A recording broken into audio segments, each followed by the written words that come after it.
Hey everybody, welcome back to the show. This is Reservations. We are your hosts. I am Jeremy Blair. And I'm Maureen Whalen. This is going to be a pretty special episode because, this is, I think out of all of the very strange films, this is, I think, the most purest of strange. This is pure David Lynch. This is pure nightmare, dream. Yeah. Right. Yeah. This is, it's pretty disorienting, so I'm pretty excited to talk about it. Yeah. But before we do that, I wanted to give a quick apology for my stupidity from last week and the week before, not knowing that Spain and France were border countries. Yeah, when I was editing that, I was like, oh, well then. Well, look at that. It's because we went to public school. We didn't get that private school education. Oh man, that is. But see, here's the deal. I did have a private school education until high school. Oh, that's right. You went to St. Anne's, up until junior high. No, up until high school. Yeah, up until high school. And so, I have no excuse. Filthy mouth, no excuse. Find a new place to hang this news because I should have known better. Did you just quote Linkin Park? I did. Oh my God.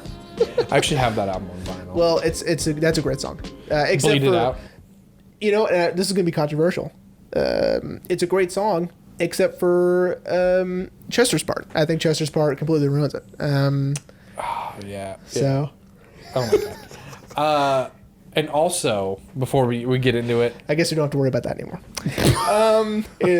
God. I debated whether or not to say it, and I went ahead and did it. So. But also before we get into it, we finally, after a year of talking about it, we finally saw The Green Knight. Yes, we finally saw The Green Knight. Maybe the best film I've seen in years. I mean, I think it beats a lot of the stuff that I was considering to be one of the best films I had seen in years.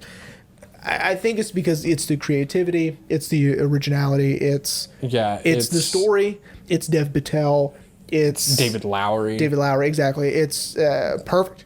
Yeah, it was. Go see The Green Knight. Fuck Eraserhead. We're gonna talk about Green Knight now. Yeah, okay. Get rid of Eraserhead. We're talking about Green Knight. No, we're still gonna talk about Eraserhead. But no, it was amazing. Definitely worth the wait. Because by far. I was disappointed we didn't get it in 2020. But it's okay. We got it in 2021 and it was awesome. Yeah. That ending though, dude, I was just like, dude, turn us off. Go to Fandango, wherever you get your movie tickets. Go see The Green Knight because, if people don't go to the movies to see this would be like the last original movie we get in the theaters for a while. Oh, and even more controversial, don't normalize premiere access on Disney Plus or even same day on HBO Max, because I've been thinking about that a lot, and so here are the movies I'm definitely going to see in theaters. Dune, number one. Oh, I'm going to see Dune, right? I will not watch it on HBO Max. I might see Suicide Squad in theaters, but it's not that important to me to see Suicide Squad. Well, I for sure am going to see it, so I will tell you. Well, I'll watch it on HBO, is what I'm saying. Like, I might not go to the theater. Well, see, okay.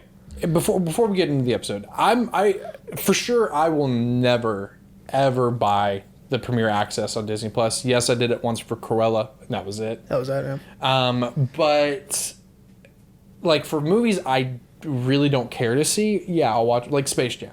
I didn't really care to see that, so I was like, you know what, fine, I'll watch it on HBO Max. It's already on HBO Max, yeah. But like Dune, especially, I will go to the theater. Yeah, Dune has to be seen in the theater. So everyone out there, you may not agree, but don't let Disney normalize this, especially because it's not only ruining the movie-going experience, but it's ruining jobs for not only actors, but the crew, the director, because they're not getting paid for streams. No, not for streams. At least not as of right now. They're not. I mean, they may. In Netflix is a different story because Netflix, that's all they've been doing is streams, but they don't require you to pay anything extra. But anyway, that's our hot take on that. Yeah. So I know that there are new cases of COVID are popping up, but if you can wear a mask, go to the theater. while they're still open for now. Yeah. And check out some stuff, man. Check out The Green Knight for sure. Yeah, 100%. It was wonderful. I loved everything about it. If our Ghost Story episode, shout out to our Ghost Story episode, proved that we love David Lowery, go see The Green Knight. Yeah. Even Ashley, after we left, she didn't get into it with you guys, but she was like, man, like, she's like, that was so beautiful. I was like, yeah, because David Lowery knows. She could have said that with us. We would have agreed with her. I think maybe she was worried that you might have be overly critical with. No. That was one of the greatest movies I've ever seen. So, but I was like, yeah, it's because David Lowery knows how to shoot a scene. Yeah, and he knows how to shoot, and especially with a film like this, as grand as this film is, it was awesome. Yeah. For sure, once it comes out, and Jeremy and I have been able to watch it 5 or 6 more times. Yeah, 5 or 6 more times. We exactly for sure will do an episode of it. People have been asking, my friends have been asking, like, hey, just saw The Green Knight, it was awesome. When are you all gonna do an episode? Yeah, what do you guys gonna do it next? We need time to dissect it. Yeah, because and, exactly. Yeah, and of course, I require at least one more viewing before an episode. Well, and so which is why that would be impossible. I mean, it's not impossible. If it's still there, I'll go see it again. Well, and especially with this movie, it's there's so much like hidden meaning and everything. At least I would need time to dissect it. Yeah, for sure. But anyway, do some research. All right. So Eraserhead. Eraserhead. So, Rain, this is your first time seeing Eraserhead. Okay. First thoughts. I didn't dislike it. Okay. I knew what I was getting into with David Lynch, but it's too weird for me. It's the David Lynchiest of his movie, films. I think. Well, it's either that or maybe Inland Empire might be another one that might be a little too much for you also. Well, I wouldn't say too much. It was just too weird. Yeah. Like I said, I knew what I was getting into. Did you watch any of the shorts, by the way? No. Okay. I mean, since we delayed recording, I probably could have, but nah, it's all right. Since I already felt crunched for time, I woke up early, watched it, needed to sit with it, and then we went to one of Ashley's coworkers' gender reveals, and then gender reveal. Came home and did chores. So I probably could have had time to do it because we were up until 2. Oh my god. So I caught it, but no, I didn't. Okay. I might watch them maybe later today. Who knows? We'll see. I mean, they're super strange and interesting and, sort of scary and, Yeah, because I didn't want to find out a lot about this movie, but almost everything... Well, good luck. Good luck doing that anyway. I know, but almost everything that I did find pointed to the fact that this is considered a horror movie. Yeah. I didn't feel like it was horror. No, I don't really consider this to be a horror movie. I think horror movie's too finite a term for it because that would put it in a box. This movie is more than just a genre. This movie is kind of like last week's episode. Yeah. Yeah, kind of, right? There's no way to really pinpoint because even let's push forward a bit, during the actual Eraserhead sequence. Yeah. When the boss comes in to yell at, that was funny, right? I was like, that's pretty funny. Yeah. Okay, Paul. And then Paul follows them into that other room. He goes, front counter, Paul. Right. Yeah. That's actually pretty funny, right? Yeah. So, and of course, some of the which we'll get to, the X family,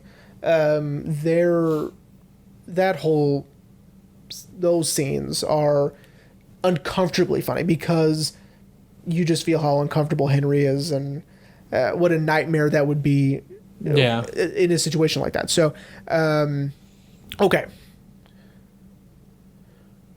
I guess we can just start from the beginning. So the first 20 minutes is basically an avant-garde art piece. Yeah. Would you say? Yeah, because there's no dialogue. No. There's just tones.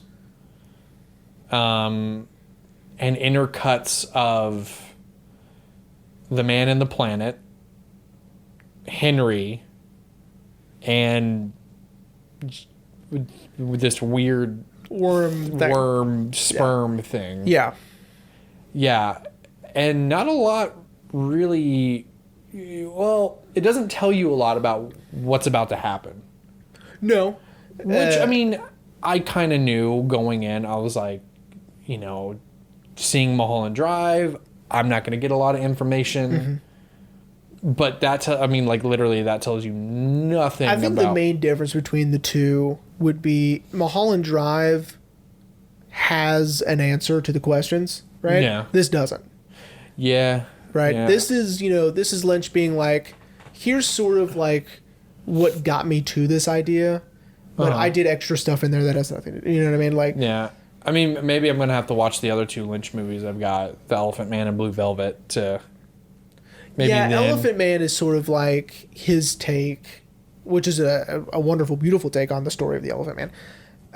And then Blue Velvet's sort of like his beginning to his sort of Twin Peaks era, where it's the weird, dark side of suburbia, right? But anyway, yeah, it's very strange. Yeah. And again, there's no answers to anything. No, I mean there are countless interpretations, right? We can interpret it as this is the insemination process. This is David Lynch, like his vision of the insemination of Mary, right? Right. I mean, kind of, because we see the worm come out of his mouth, right, and then fall into that whatever. I read that it was like a vat of acid. Yeah, crater of that or whatever.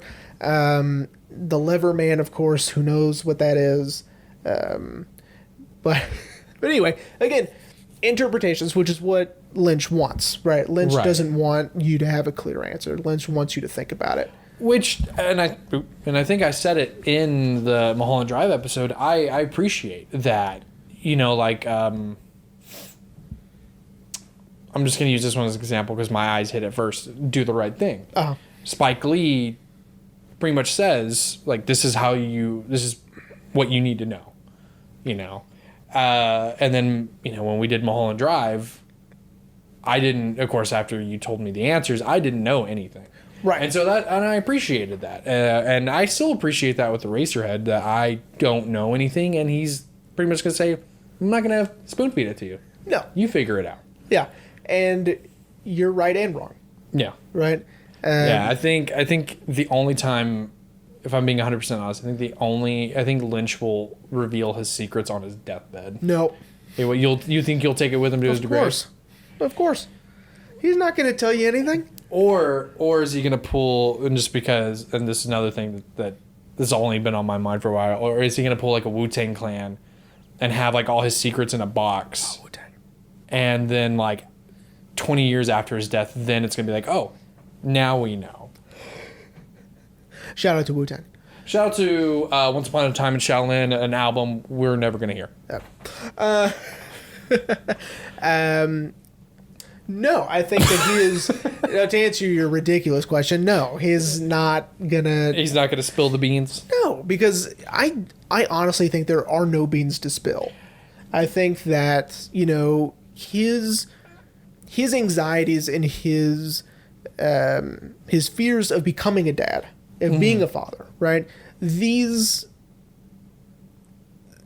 tropes bleed into this film, right? These ideas and these anxieties, we can clearly see that, right? Yeah. That's about as close as we're going to get. And I think that that's as much as he was willing to put any explanation into it. I think that once you take that stuff out, the stuff that he added in, it's just stuff he added in. You know what I mean? This is like, I don't think it's a grand, big puzzle box.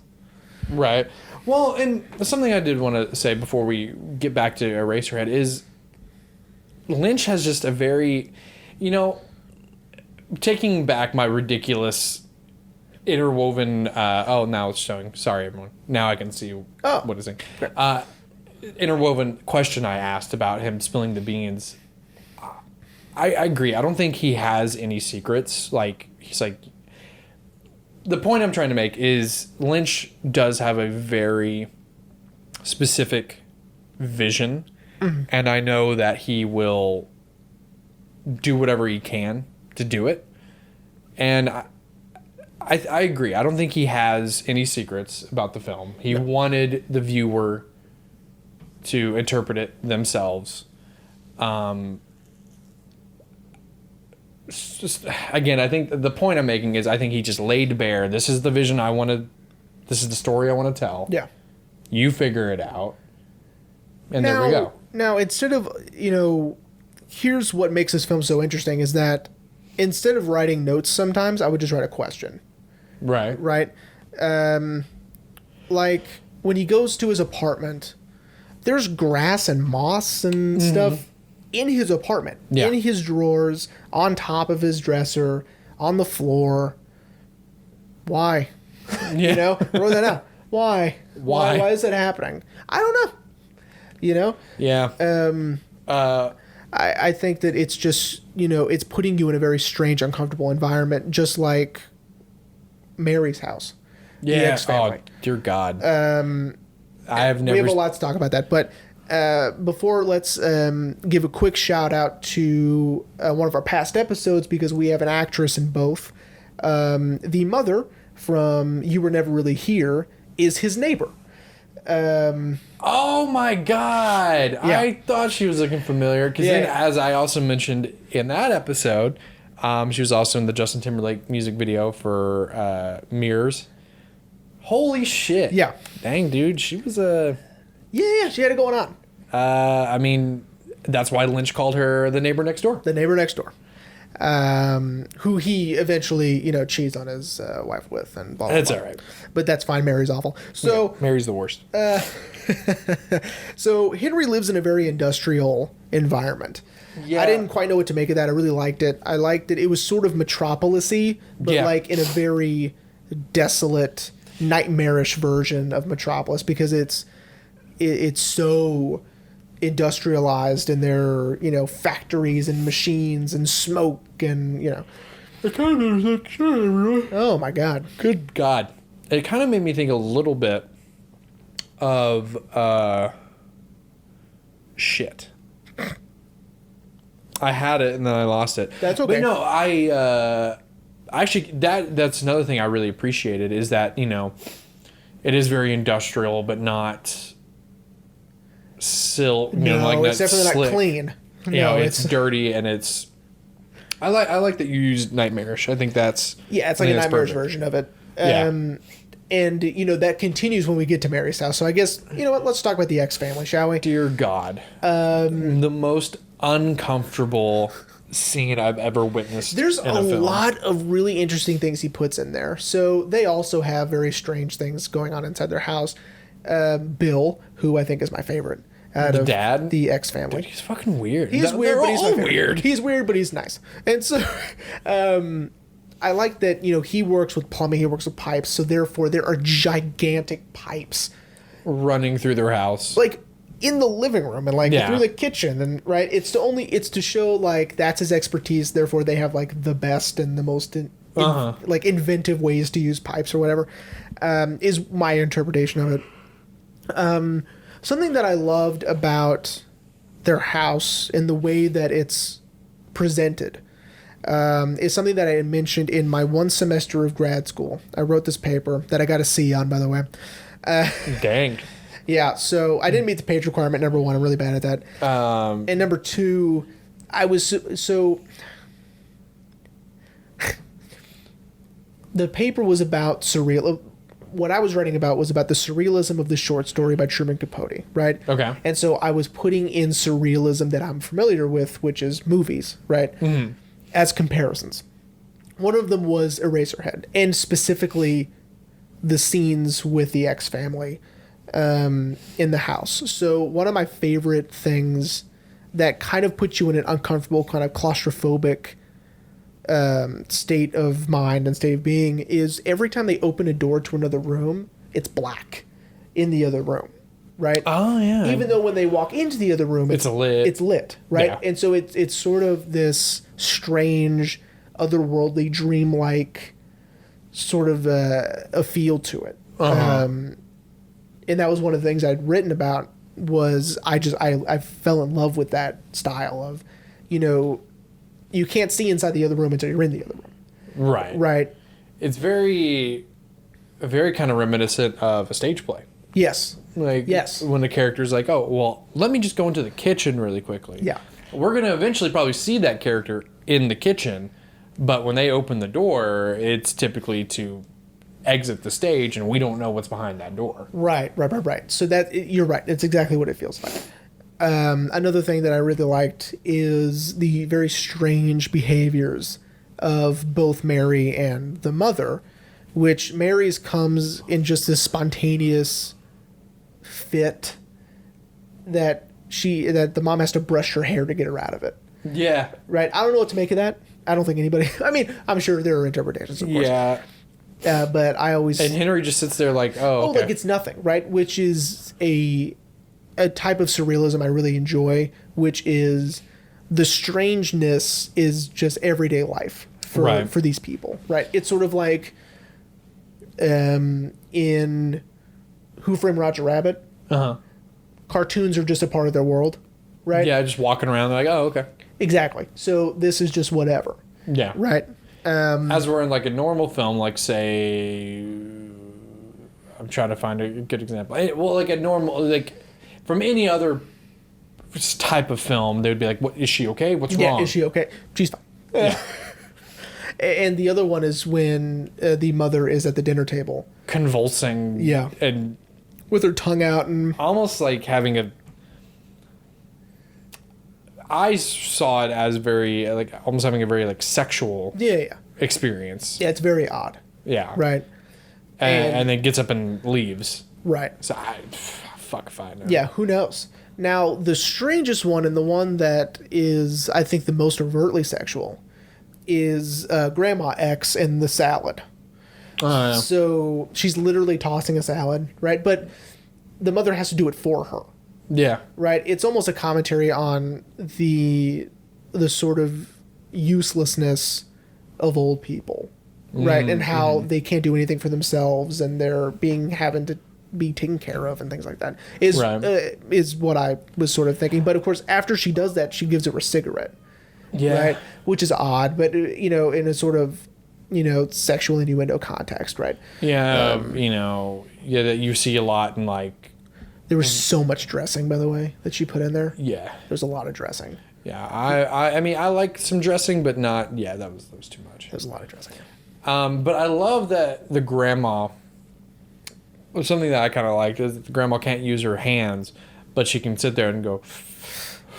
And smoke. Yeah. Right. Yeah, I was and like. That's it. And she doesn't. I don't think she blinks. As she doesn't move. Right. It's very odd, but of course, so is everything else. Before we move on, yeah, I just want to say, the whole time I was watching, I want to know what Lynch said to these actors to get them to agree. Like, yes, I know that this movie is technically an independent film because it was funded through donations and it took him 5 years to do. And I'm sure these actors are like, sure, like, yeah. I'll be in your movie. But at the same time, it's like, what did he have to say? Every once in a while I think about that because, like with the elderly couple in Mulholland Drive, it's like this isn't typically this generation's type of movie. Yeah. And so they'll probably think this is just, artistic nonsense bullshit. Yeah, maybe. Right? And so it's interesting when he gets people of a certain age to be in his films and do these really strange things that it's almost like, you respect them a lot. At least I do. I respect these actors because they're trusting Lynch. They understand Lynch, which is something that is extremely important, to build trust and things like that. And especially for films like his. Oh, yeah. To be able to understand him, it's the highest compliment. Yeah. But anyway, yeah, I just wanted to point that out because, like the actor that plays Henry, like, I read that he and Lynch were friends. Yeah. And so I'm sure when Lynch was like, hey, I'm going to do this movie, I want you to be the main character, he was like, let's do it. And he ends up being in Twin Peaks as well. Yeah. He actually finds Laura Palmer's body. That's See, I'm not gonna lie. Sidebar, everyone. Speaking of Twin Peaks, I've been meaning to go back and finish it so I can watch The Return. There is you have to watch The Return. There is a little subtle, which I guess it's Twin Peaks has a reference to Eraserhead, I guess, because in the Black Lodge the floor is zigzaggy, right? The black and white zigzags. That's what the apartment floor is in the lobby. In Henry's apartment. I was gonna say a lot of the sets in this movie gave me very like Red Room vibes of Twin Peaks. Yeah, so I wonder if maybe when Lynch was in the 90s, when he was like, hey, that movie I did 20 years ago. Yeah, let's talk about that. Yeah, let's revisit. Let's sort of do some things through the Black Lodge and make it sort of strange and reminiscent of that stuff. Yeah. I don't know if it's directly linked or anything like that, but I just thought that was a cool little thing. If you're a huge fan of Lynch, you're like, oh hey, look, the floor is zigzagging. Anyway, so back to the ex's house. That's her last name, by the way. I keep saying it, and I didn't. Yeah, it's the Mary X, and then it's Mrs. X, Mr. X. Right. Even though they have, well, I know Bill has a name, but they're credited as Mr. and Mrs. X. Yeah. God, dude. I think Bill is extremely creepy, but again, he's nice and sweet, and I like him. But I really liked that when the mother goes into the kitchen and Mary follows her, and they have that very small, short interaction of, well, what do you know? It's like, oh, I don't know much anything. He stays and he stares. Mm-hmm. And he's just kind of like... And smiles and doesn't move. Right? Oh, almost as if for him to have any purpose, his wife needs to be there or someone else needs to be there. He can't do anything on his own. Is sort of what it felt like to me, and that he's sort of like on standby. I'm not gonna say that I'm just gonna keep agreeing with you, but I mean, as I said at the top of this episode, this was weird for me. Yeah, like too weird for me. So I'm just gonna be yeah. Okay, but it makes sense if I'm being honest. Yeah, even though I am agreeing, it actually does make sense, because when Mrs. X comes back into the room, he starts talking again. Yeah. But then, I'm sorry if everyone felt that. I think people are texting me. I don't know what's going on. Very possible. No, it's nothing too important. Anyway. But yeah, because then when his wife comes back in, he starts talking. Of course, it's very short of dinner's getting cold. Right.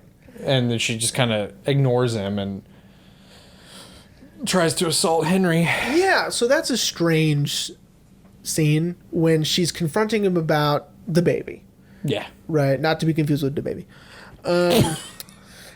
When he's confronting him about... And then I love Mary's little thing. They're not even sure it is a baby. Yeah. Right?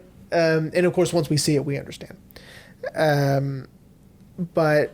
then she starts to come on to Henry. Yeah. Until Mary stops her. And I just love this whole Mary. I thought that actually was pretty funny too. It's very odd, right? Mm-hmm. And I kind of don't know what to make of that. I'm sure that there is many interpretations of that. Yeah, maybe. We'll never know. We'll never know the right answer, which there isn't one, so it doesn't matter. And so at the end of that scene, they're going to get married. They're going to live together and raise this baby, right? Yes. And then we see the baby. Jesus Christ. And this baby is, infamously, the scariest, one of the scariest little robot puppet things I've ever seen. Yeah. And if any of our listener out there has watched Bo Burnham's new special, Inside, he references it in a song about sexting, because the Flash makes his dick look frightened, and his dick looks like the baby from Eraserhead. And I had to look that up And I was like, oh, that's funny. Very scary. Very scary, and funny in the context of both special. But yeah, like actually, and oh my god, dude, it's I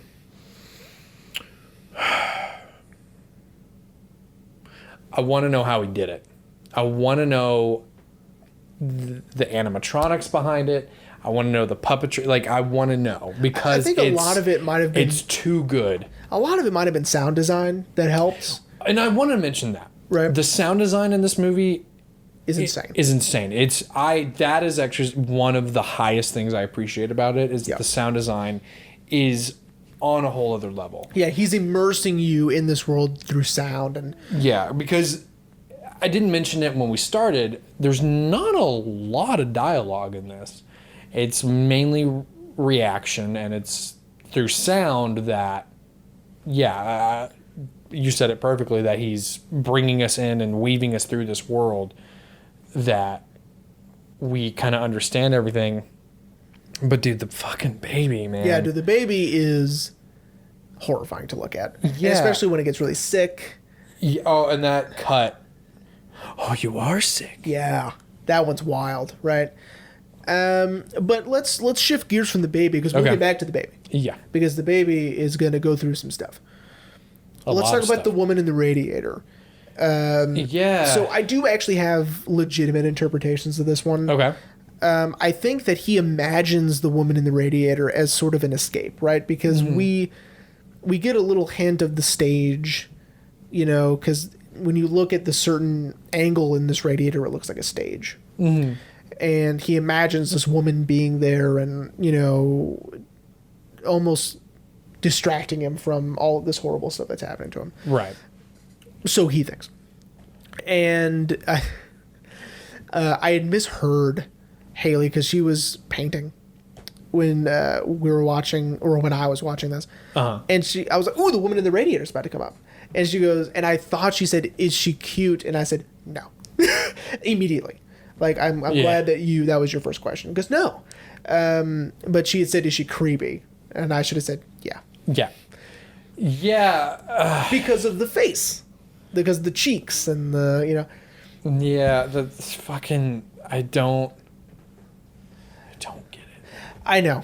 Don't get it, and what man. I like about it is that they could have smoothed it out. And they didn't. Right? And so aesthetically, it's a choice to make it look like rushed paper mache, right? Yeah. Sort of blotchy and... Sort of like a nutsack. Kind of, yeah.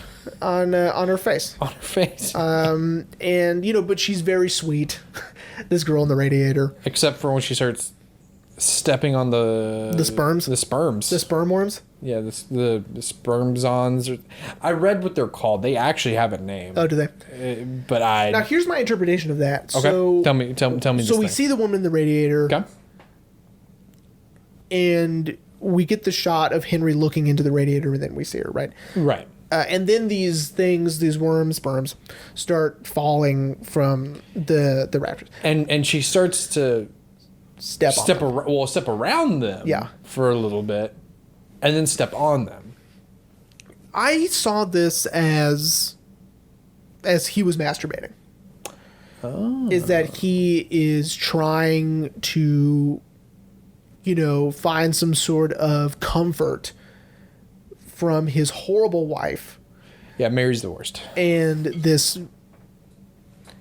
unfortunate responsibility that he now has with this baby. Mm-hmm.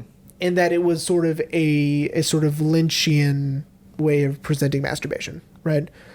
Because he obviously is infatuated with this woman in the radiator, which we later see at the very end that, Mm-hmm.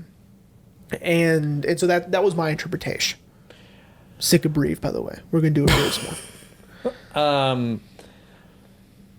Yeah, it's good. I mean, again, like I said, I don't have a lot to contribute to this movie, so, but it makes sense. Even though, oddly enough, then in Mulholland Drive, he actually is going to film Naomi Watts masturbating. Yeah, but again, that's a different movie, right? I mean, that's a completely true. Yeah, different. We can't compare the two. Lens that's being shown through. But I mean, it makes sense because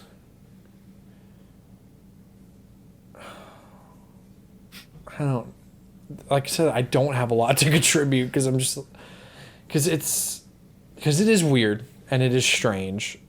I'm gonna keep with your question of why. Yeah. Okay, let's move on. What did you think about him? The infidelity sequence, where the bed turns into this like jacuzzi sort of like from hell. You mean Freddy Krueger sucking Johnny Depp into the bed? Yeah, that's kind of what it looked like. Yeah. Which they owe Lynch money, but that's fine. Well, too bad Wes Craven's dead now, so Rest in peace. R.I.P. Master of Horror, even though his last few movies were awful. Okay. Did you see My Soul to Take? No. Exactly. It's awful. It's terrible. Oh my god. I'll just like that. That was interesting. I actually really liked that of them sinking into the bed as a metaphor of Henry sinking into cheating on Mary. But what I really liked is Henry really trying to keep her attention off of the baby. Right, yeah, because, I think that he sort of, and later on when he sees her with that other guy, did he work at the front desk at the lobby? Is that who that was? I have no idea who the Doesn't fuck matter. that is. So when he he sees himself having the head of his baby, right? Because he sees the baby as a burden, I think, and sort of like that's how people. This is Haley's interpretation, by the way. Oh, okay. I was very proud of her. That, he sees it as everyone's going to associate him with this baby, right? That's all I'm ever going to be now, is a dad with responsibilities. A dad to a mutant snake lizard. And here's the thing. I think only they see it that way. Is another interpretation I have. That everyone else just sees it as a regular baby, I think. Oh, that he sees it as a mutant? Yeah. He and Mary? Mm-hmm. As this horrible monster thing. Okay. All right. Hang on. I might be wrong. Well, because, I did read something that a lot of people, like, as you're saying, this is Lynch's interpretation of scared of being a father. Yeah. So, if that bled in to Mary and Henry, new parents, it would seem like a very alien creature. Mm-hmm. They don't know what to do. Right. And, the fact that when Henry goes, that's impossible, he was cut off, but he was going to say it's only been, right, whatever amount of months, like probably 1, 2, that he's seen Mary, and she's had a baby in that amount of time. It sort of represents the sort of like, I'm not ready. That's too soon. Even if it were the regular 9-month gestation, it's still like, I'm not ready. It's too much. It's too fast. Right? It's sort of just jumping in, boom. Yeah. You're not ready. Right? And I think that that's what a lot of new parents sort of feel like. It's too fast. I'm not ready. Yeah. Right? Especially the reluctant ones. Right. Yeah. Especially ones who clutch their groceries to their chest like someone's about to steal them. Yeah. I'm talking about when he's walking through and he's just like... Yeah. Yeah. That's just how he works. You know what I mean? Like, he holds things that way. It's okay. Poor guy. He's just a nervous Nelly. With Kid and Play hair. Before Kid and Play they owe David Lynch money. Anyway. A lot of people do. So... You've just been on like a kick of copyright infringement. Yeah, it's copyright infringement. So, all right. My favorite sequence is his nightmare sequence. Okay. Is after he slams the neighbor next door and proceeds to have this... all nightmares are strange. But I think it's because the movie's been a nightmare up until this point. Yeah. It's just a nightmare on top of one, right? Yeah. It's a nightmare within a nightmare. Nightception. Nightception. And so, again, it's so cool. I just love the, they're not hiding that it's a fake head, right? Maybe it looked more real with a lesser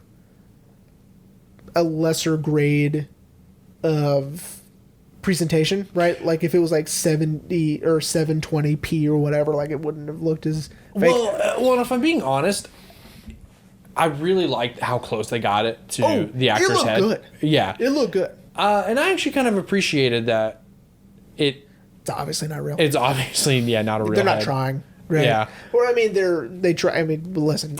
Well, then again, we had just also seen a movie, people being beheaded, and it looked very realistic. Yeah, that's true. Shout out to the Green Knight. Green Knight. So you're right. But I know, I really appreciated that it didn't look real. And I think this is before he sees the neighbor with the other man. Yes. And so we get to see, his head fall off and then birth the baby's head where his head was, right? While still nervously fiddling with the guardrail. Yeah. Which I liked. Yeah, it was very... But then we get this very strange, sort of... It almost doesn't fit in with the rest of the movie, which is, we see other people. Yeah. Right? And his head falling from the sky and onto the ground. And this boy takes it to this very strange place. That's where we meet Paul. Right? Okay, Paul! And they use his head to make erasers. Yeah. Hence the name. Even though Lynch has said that apparently the name could mean anything. It can mean anything, but in this case, I'm going to go ahead and assume it's from this. So... yeah. Which, that's not how they make erasers, by the way. Yes, it is. It's like some sort of rubber. Yeah, no, they make it through people's severed heads. Skulls. Yeah, through severed heads and severed brains. heads that fall from the sky. Yeah, that's how they make erasers. After they, Lynch cheat would on make their that up.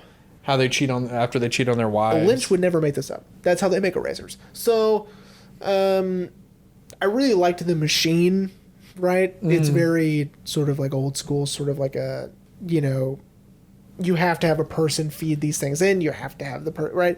Yeah. It's less autonomous than machines that we're used to today. But very old school, very, Industrial Revolution type stuff. Right. Which I love. And I like that they make the erasers. He tests it out, right? Mm-hmm. I don't know. It's so strange. And, of course, it is a nightmare, right? Yeah. That you're like, you can sort of forgive how out of place it is with the rest of the film because it is Henry's nightmare. Mm-hmm. Right. And then once that's over, he kills the baby and we're done. Very anticlimactically kills the baby. I like to think he didn't mean to until he saw it was suffering and then wanted to, I don't know. Maybe he didn't even think it was suffering. It wasn't like putting it out of its misery. He's almost like poking at it. Yeah. Like, ew, Yeah, because I'm assuming that he's like, you know what? I need to see what you actually look like because it's been swaddled the entire time. Yeah. So I feel like he's like, all right, I need to see what you look like. And then he cuts it open? Cuts open the swaddle, which apparently the baby has no skin. Who knew? Except for its neck and head. Right. And so its internal organs are just out. Yeah. And see, I read that it is sort of like him putting it out of its misery. Oh, okay. But then again, like you said, he's just kind of like kind of punctures its lung or something, and then I guess feels guilty about it because he shields its head. Right, and then it starts that weird sort of gurgly, foamy, like vomit-y looking stuff, which is disgusting. And and then its head, like its neck, like elongates, and its head grows. Yeah, and Henry the whole time was just kind of standing in the corner, just like and then the movie's over. Well, I mean, he embraces the woman in the radiator. Yeah, and then the movie's over. Yeah. I will say I was surprised at how short the movie was. Yeah, it's only an hour and a half long. Yeah. But Jesus Christ. It's a lot in an hour and a half. Yeah. So, like, could you imagine if it was 2.5 or something? You know what I mean? Me, dude. I think that would have been too much. I would have probably texted you and been like, I can't finish this fucking movie. Yeah. Like, I'm sorry, dude. Like, I can't. Yeah. It would have been an opposite of Hereditary, where Hereditary, I just wasn't into it, so I didn't finish it. But this would have been like, dude, I can't. I can't. And, like, an hour and a half was enough. Yeah. Because, like, it didn't break me. Why? Why anything? Like, I wanted Ashley to watch it with me, but she was still asleep. And so I watched it, and then after we started doing chores, I was like, you for sure would not have liked it at all. Yeah, it's not for everybody. I mean, and I'm glad I've seen it, because I've heard it, mentioned by you, and shout out to our buddy Alex. Yeah. And I'm like, okay, I need to watch this. And now, seeing half of Twin Peaks and seeing Mulholland Drive, I was like, I think I can handle another Lynch film. Well, this is the first one. Yeah. So the Lynchiest. I mean, I for sure kind of want to watch The Elephant Man later tonight. Well, The Elephant Man's complete. I mean, that's a straightforward narrative. Right. I know, because and it's great. It's awesome. There is a couple of things that are pretty Lynchian in there, but otherwise, it's just Well, I mean, it's phenomenal. I love The Elephant Man. But god damn, dude. I think the only time you're ever going to feel this way about Lynch would be if we ever did Inland Empire, and if we, ever talked about The Return, right? There's a few episodes in there that are pretty Lynchian. Yeah. Which everyone has to see The Return. He's talking about Twin Peaks, by the way. Twin Peaks: The Return. And then its sequel, San Francisco Peaks. Oh my god. But yeah, man, fucking jeez, like I told you I'm picking weird ones. What did you think I meant by that? Well, I mean, okay, like I said, I knew what I was getting into. I was like, it's David Lynch. It's gonna be weird. It's gonna be strange, but let's do it. And I was just like, literally, like, I think what bothered me the most, and I don't know why, because it hasn't bothered me when we've done films similar.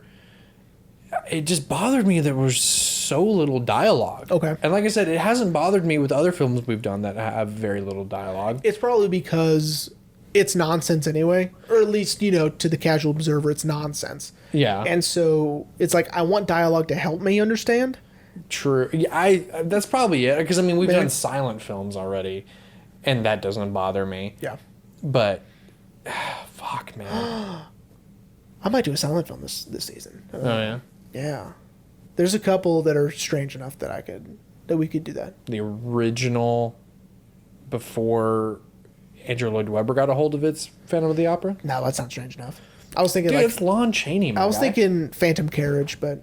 But, I mean, yeah, man. Like, it was just so weird. Like, too weird. Like we should have ended it weird? Like, we should have ended the season with it weird? No. I'm glad we kind of got out of the way now. That's funny. Yeah, man. I mean, okay. I didn't hate it. It was just too weird. So you wouldn't watch it again? To get a sense of, like, you've gone through it once, let's do one more time? Maybe. I might. Okay. I mean, I'm going to have to pop it in again to watch the short films because they're on that. Yeah.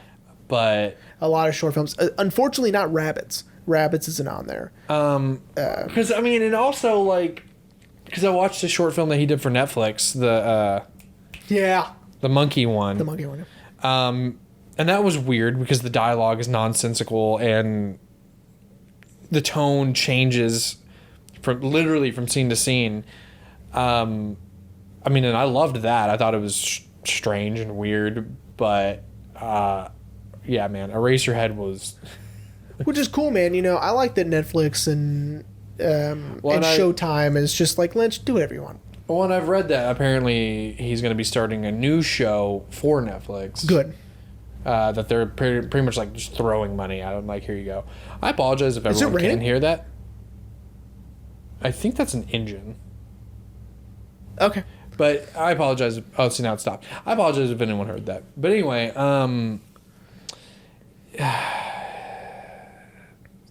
And I hate that I have nothing to contribute. Like, because even though I don't take notes, I at least can contribute stuff. Like when we did Irreversible, because it just. It gives you very little to hold on to. I get that. That's true. But I mean, again, like I said, there's a lot about it I appreciate.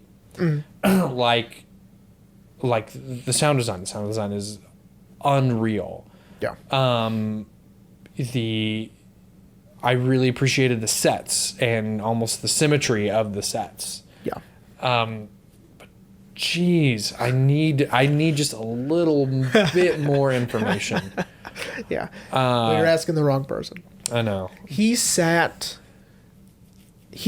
on the side of a busy street with a live cow. Yeah, wasn't that for Laura Dern to promote Inland Empire and to get her an Oscar nomination? Yeah. And so like that's who you're working with. Yeah. You know what I mean? Like I love Lynch with all of my heart and soul. So I can, and of course I've seen a lot of his stuff, if not all of it. Yeah. And so I sort of have a sense of Lynch, right? Yeah. I can't claim to understand him. I never will. But, I have this respect and I have this sort of very shallow understanding of Lynch to where I can go, okay. Well, maybe before I watch The Elephant Man and Blue Velvet, maybe I should watch The Art Life. Yeah, I think that would help. I think that might help me. I think that would help. Maybe I should have followed Eraserhead with. I actually thought about that. What I was a like, wonderful maybe documentary that is. I was like, maybe I should pop in The Art Life. The Art Life, of course, is a documentary about David Lynch and just a little bit of who he is and really just his artistic side and what fuels him and what he likes to do and the sort of style he likes to do with art and things like that. And we should also mention that Lynch also agreed to be in the Cleveland show as himself. Yeah. As he's the bartender, He's right? the bartender, Lynch. And he's in it throughout the entire, the 4 seasons of it, right? Yeah. Or some shit like that. And he plays David Lynch. I mean, that's pretty much what it is. He's playing himself. Do you think Seth MacFarlane was like, dude, just come in, say it's like if you love David Lynch, that's like a dream to just do you just want to be yourself for a while and just be in this thing that I do, Just be in the show that I think is a bad idea to do. Maybe I'm going to stop voicing the bear after 2 seasons. Well, and then, he was in, I think, an episode. He was in a cutaway, I think, for Family Guy. Yeah. David Lynch's Christmas or something. Yeah. And then it was like, here, open your present. It's a severed thumb. I don't get it. And he goes, there's nothing to get. Just let the fear wash over you. He goes, that's it, which sort of encompasses Lynch in a nutshell, which is, you just let whatever emotion you're feeling, just let it take over. That is the point. Right, okay. Is for you to be immersed in whatever you're feeling, right? Okay. Which essentially is what art is anyway. Yeah, that's true. I mean, art is all subjective. So this is I think the most subjective I think we're ever gonna get. Yeah. In terms of art movies, maybe a Kaufman. Yeah. So Jeremy. Yes, sir. Are you ready to wrap up? I am. I'm glad you didn't hate it. I'm glad you saw it, and I'm glad we were able to discuss. It's of what there is to discuss, right? I mean, there's so much that I think it would be impossible to, come up with any conclusions. Yeah, I agree. Besides your own. Yeah, I agree. I'm probably gonna have to give it another once over so I can have something. Yeah, I mean to latch on to. Yeah, but, yeah. Watch The Art Life today, and I think I think you'll enjoy that a lot because I mean, again, it's just being with Lynch for a while. Yeah, so. Yeah, ma'am. And so now here's what I'm excited about. What are we talking about next week? Because it is not my pick. So okay, so I kind of have gone back and forth between 2 movies. And then that turned into 3. Uh-oh. And I was like, oh no. Are you gonna do what I do and let me choose? Because I can. I think I will. Oh, yay! Okay. Okay. So I'm going to start with... Actually, no. I'm going to save these 3. Oh, okay. Now I know which one I want to go with. Okay. I want to save these 3. I'll still let you pick them. Okay. When it comes turn for my next pick around, I will save these 3, and then I'll let you pick them. I'm going to do this one, so we can get it out of the way. Out of the way. This one is not a strange film at all. I mean, and a couple of my picks later this season aren't going to be very strange. Because I also know that, I mean, if she is still down, we're going to get your girlfriend on for a Marvel movie. Yeah. So that one's not going to be strange. But anyway, so this one is the story of 3 brothers on... I'm going to fucking kill myself. on a journey of self-discovery. Like I said, that's why I want to get it out of the way now. We will be discussing, because I haven't given up my my quest to get you to like one of these directors' films. We will be discussing The Darjeeling Limited by Wes Anderson. I thought after you didn't like... I'm going to be honest. After we did Grand Budapest and you didn't like it, I was like, okay, I'm calling it. If Grand Budapest can't do it, then that's it. And I had purchased The Darjeeling Limited on Criterion a while back, and Ashley and I were wanting to watch a movie, and I was like, hey, we haven't watched this yet. Like, I think this is one of the only few Wes Anderson movies that we hadn't seen. Well, she hasn't seen Bottle Rocket, which I actually think you would like that because it's the least Wes Anderson film of his filmography. But I would say counter that this one is the least Wes Anderson. There's, of course, a lot of symmetry and a lot of dry humor, but it's not... I would have rathered you have picked a Kobayashi or something than another Wes Anderson movie. I told you we were gonna do this. I warned you. I told you I didn't. I told you that I didn't know when we were gonna do it, but I was like, you know what? I was hoping you'd be like, okay, you can pick between Spirited Away or Howl's Moving Castle, and I would have been like, well, I hate both, but let's try. Well, I'd rather not do either, but I'll pick one of those. But this makes me want to die. But look, we're gonna get it out of the way, move on, and who knows? You may actually surprise me, and you may like it. People love Wes Anderson, man. I just don't. Look. This one's got a boy, Owen Wilson. Yeah. Okay. It's got a boy, Adrian Brody. Wow. And it's got a boy, Alex Orden. Jason Schwartzman. Wow. And it is such a great story of self-discovery and learning to in bandages, and learning to let go of the past. Like I said, it's got a lot of Wes's tropes of symmetrical shots, dry humor, but which I've said before, that doesn't bother me. I think it's just the hipster shit I don't like. But this one, a lot of the pastel colors are gone in this one because they filmed it in India, and it's great, and it has a tie-in short film that happens 2 weeks before the film takes place.